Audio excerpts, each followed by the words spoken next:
General Qasem Soleimani was one of the most brilliant special operations commanders in recent history.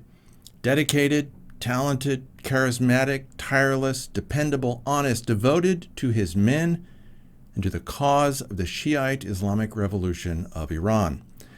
And all of that means that he was a threat to Israel, the U.S., and the Middle East. He had to die because Iran is at war with the U.S., and that war has been ongoing for 40 years. Even if the U.S. had not invaded Iraq, someone would have needed to assassinate him for the safety of the region. The fact that Soleimani was a war criminal and a terrorist is secondary. I'm John Little, and this is the ShockCast for January 9th, 2020. And before we go on, hit like and subscribe if you are listening on YouTube, and hit that little bell to make sure that you get notified of new videos.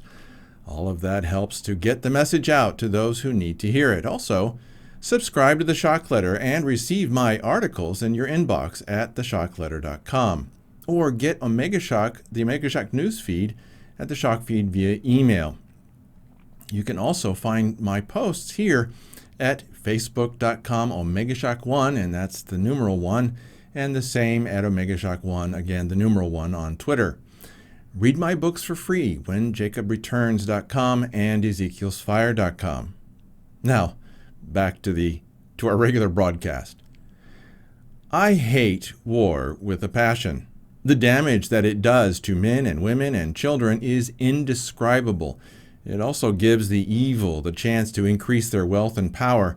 And because of that, war is one of Satan's favorite tools. But it is also true that when Satan rises, good men and women must stand in defense of the innocent. There is a quote from Edmund Burke, a British politician who tried to stop Britain from abusing the American colonies. He said, "The only thing necessary for the triumph of evil is for good men to do nothing." That's from a letter addressed to Thomas Mercer, again by Edmund Burke. I'm betting that Edmund also hated war, but would have undoubtedly seen the need to engage in it when satanic evil was on the rise. And that is when war is just. Was the invasion of Iraq just? No. Many supported the invasion of Iraq out of ignorance and the mistaken belief that democracy solves everything. Unfortunately, in the Middle East, only Jews and Christians can have anything like a successful democracy. Every attempt to create a democratic society in the Islamic Middle East has collapsed into corruption and authoritarian despotism. No exceptions. We didn't understand that, and the cost has been extremely high. Saddam Hussein was evil, but the alternative was worse. We now have the alternative. Unfortunately, we would have needed to kill Qasem Soleimani even if the U.S. had not destroyed Iraq. And as I said before, he was dedicated, brilliant, charismatic, tireless, dependable, honest, and devoted to his men and to the cause of the Shiite Islamic Revolution of Iran. All of those characteristics are admirable except for the last one. Note, the way that the mainstream media describes the targeted killing of Soleimani is incorrect. Yes, he was killed by a Hellfire missile shot from a drone, but that missile could not have hit its target without the help of a special operations unit on the ground directing the missile to its target in some way. The mainstream media wants you to believe that drones have an almost magical ability to identify and destroy targets unassisted. This is not the case. Now, back to the main point. Anyone who is dedicated to the cause of the Shiite Islamic Revolution of Iran is someone who is dedicated to evil. There is literally no way to get around that fact because Shia Islam is the most genocidal form of Islam on the planet. The only thing that is keeping them from killing billions of people is their lack of ability to kill billions of people.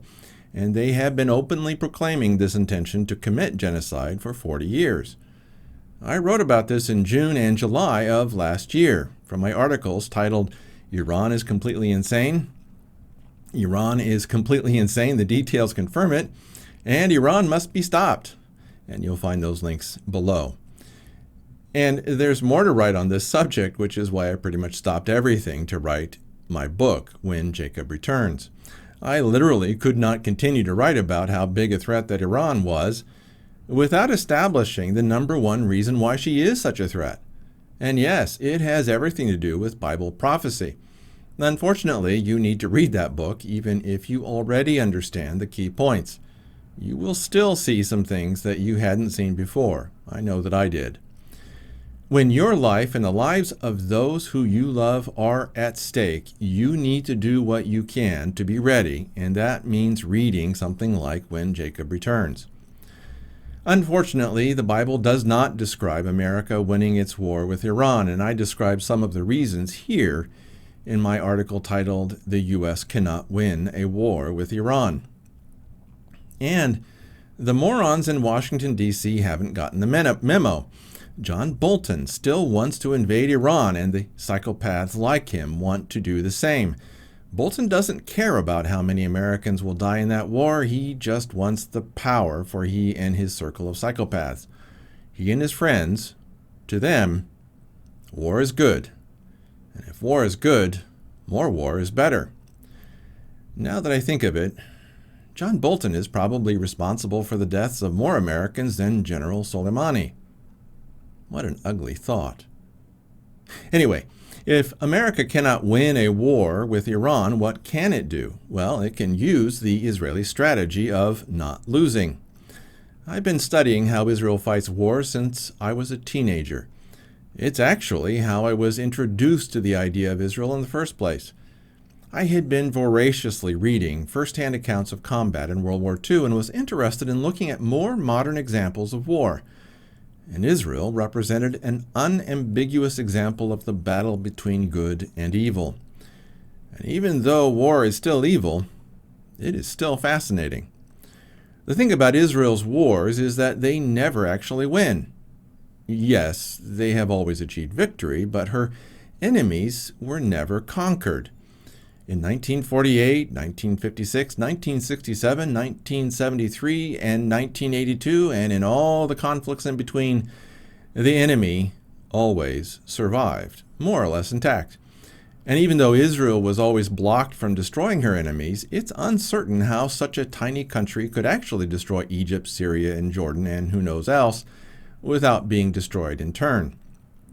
There have always been limits to how victorious Israel could be in fighting her enemies, and I believe that her generals understand this. And they have perfected a strategy that makes the price of war so high for her enemies that they choose peace instead of conflict. I don't want to get out into the weeds on this idea since our subject is the elimination of General Soleimani. But suffice it to say that the killing of this general is right in line with how Israel engages with her enemies.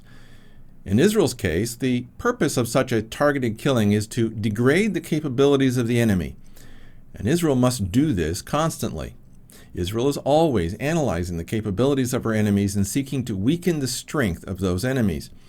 And one important way to do that is to kill those commanders who are most capable and to leave alive those who are inept and ineffective. Foolish enemy officers and politicians are a valuable asset for Israel, but those officers who are capable need to be identified and destroyed as quickly as possible. In America's war with Iran, this should be the guiding principle when seeking victory over the Shiite Islamic Revolution of Iran. Again, America did not choose this war. The reason for this conflict lies entirely with the Iranians. They started it 40 years ago, and it will not end until either America or the Ayatollahs are destroyed, or both. This is the nature of jihad, and America must accept this if she is to have any hope of success. Fortunately, the targeted killing of Major General Soleimani seems to indicate that America is beginning to understand how to stop Iran from capturing the Middle East.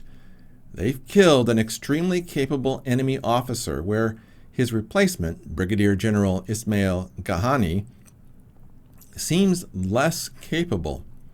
From what I've seen, Ghani lacks much of what made Soleimani dangerous. And if Ghani is ineffectual, America should be careful to keep him alive. For those of you looking for more understanding of this event from a Christian perspective, I recommend these two videos from David Wood. The first one is Bracing for War with Bracing for War with Iran, David Wood. The next one is Iranians Love America and David Wood. You'll see the links below. I'm sorry, but I just can't help myself. David Wood's outlandish sense of humor is just the kind of thing that we all need. The morons bleating in terror, running around with their hair on fire, need to get a grip and calm down. Watching David Wood videos might help them with that. Also, that second video shows that General Soleimani had engaged in the mass killing of innocent Iranians. He brought in Hezbollah fighters to kill protesters who were calling for less corruption and better living conditions. Some of us have known that Iran has done this a lot, and it is pure evil. For this and for many other atrocities that he has committed, Soleimani deserved death. In the end, I know that all of this seems to be in opposition to our Christian faith. And I understand how offensive this can be to even talk like this. Even for me, as interesting as the strategies and tactics of war are, the need for it is vile and an evil thing. Unfortunately, our desire for peace and our need to protect the innocent requires us to stand ready to fight those who wish to steal, maim, and kill. I know that America is not a Christian nation, but we Christians still need to do our best to defend the innocent from those who are evil. The fact that America has too often been on the side of evil grieves me deeply. But that's a question for another time. In the end, General Qasem Soleimani was a terrorist and a war criminal who needed to die. I'm sorry that it was necessary, but my own feelings don't matter.